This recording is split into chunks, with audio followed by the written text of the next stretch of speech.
Japanese man, clad in brightly colored pajamas, wakes up in a completely white room. No doors, no windows, no ceiling, nothing but white.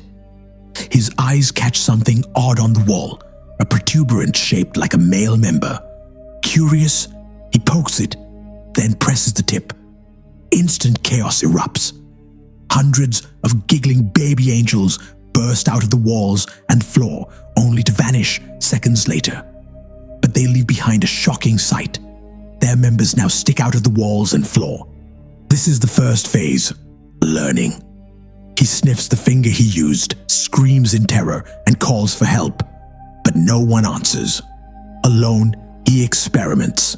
Every button he presses brings a new random object. A tiny toothbrush, a massive vase. Pressing the same button gives him piles of chopsticks. Amusement fades quickly. A cart shoots out from the wall, hitting his legs. Another button produces a butt that passes gas on his face. Hours pass.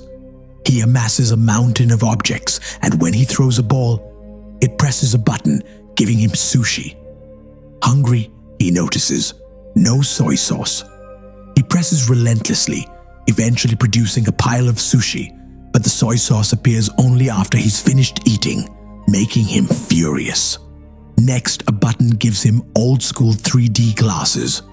Putting them on, he sees a baby angel pointing at his member. He thinks he's discovered the secret. But pressing the button triggers a countdown.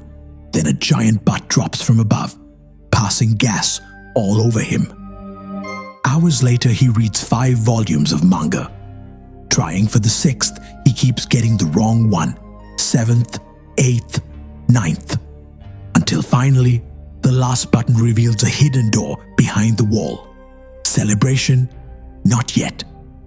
He loses track of the right button, tries randomly. One summons an African tribesman. Another pours water on his head. The third is correct, but the door slams shut in his face. He discovers the door only stays open if the member tip is pressed down. He experiments. Foot, fly swatter, jumping rope, fan. Nothing works. He tries a vase, but it bounces back up. He must make it heavier. Water, useless. Sushi, too heavy. He removes pieces with chopsticks and finally lifts the vase. At the wall, confusion strikes again. The African tribesman bumps the vase, breaking it in half. He freaks out. Tries sushi, tape, steel plates.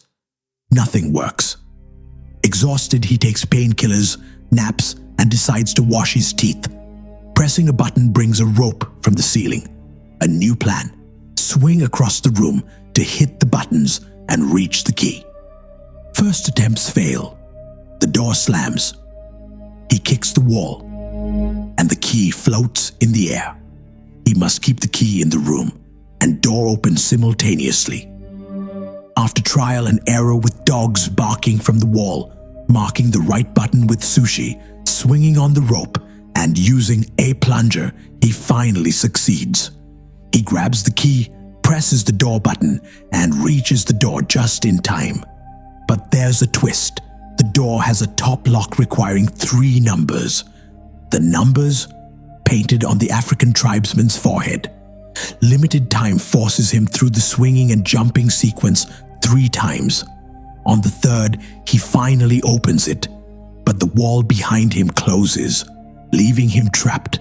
Devastated, he sits on the floor, crying, remembering all the fun he had with the objects in the previous room.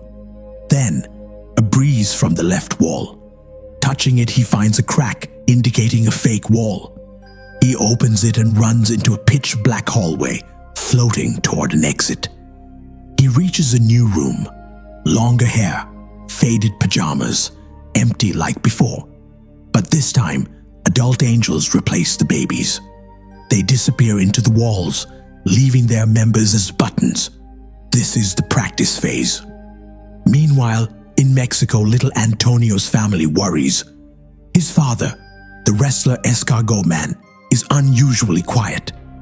His wife worries the next opponent is younger, but the grandfather reminds her, experience matters more than youth. Sister Karen drives him to the wrestling ring for pre-match preparation, including prayers to the Virgin.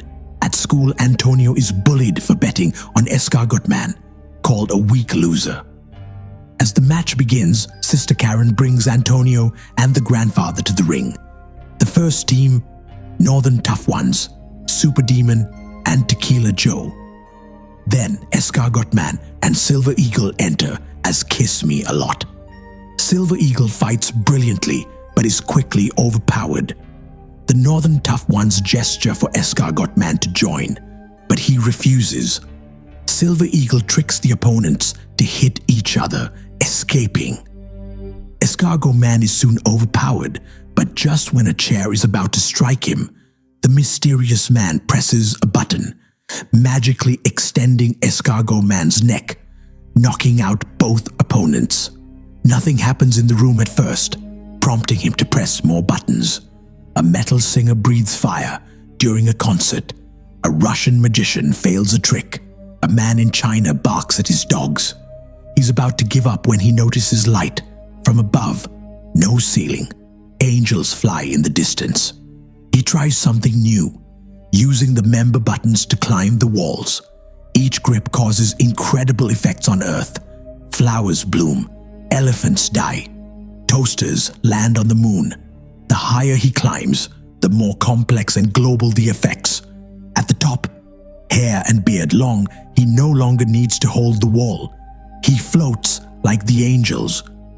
Using all his experience from prior rooms, he embraces his role as God, now choosing humanity's greatest hits deliberately. Surrounded by feathers instead of walls, he steps into a glowing portal, reaching the final room with continents on the walls and a huge member button. This is the future phase.